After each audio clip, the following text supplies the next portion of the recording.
Welcome to this tutorial on developing search terms. The right search term will help you find articles, books, and films efficiently and lead you to useful materials quickly. Today I'm going to show you some strategies on how to develop effective search terms. So let's get started. Most of your college research will come from the library's databases, and good academic research includes a variety of types of materials such as articles, books, and films. Databases do not act like Google. For example, you can search Google with a phrase like, "When did Lincoln die?"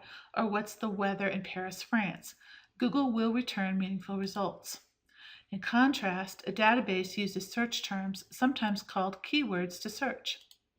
To develop your terms, start with your research question. For example, I want to write a research paper about sustainable farming practices and the environment.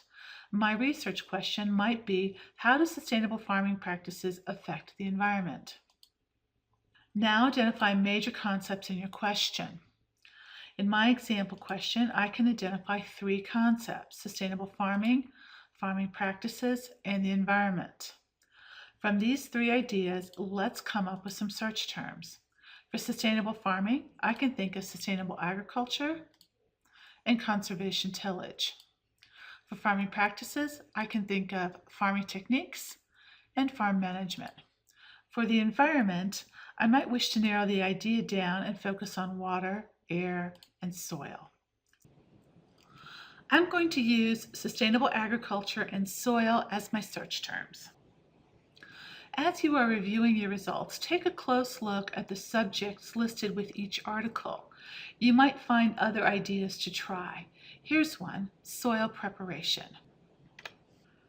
You can further revise your search by finding synonyms, words that mean the same thing. For example, for the word farming, synonyms might be cultivation, ranching, and of course agriculture.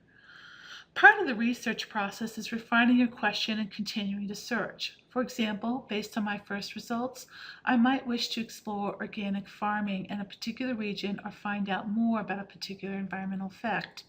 My revised question might look like this. This concludes this tutorial on how to develop a search terms. If you have any questions, ask a CMC librarian. They're happy to help.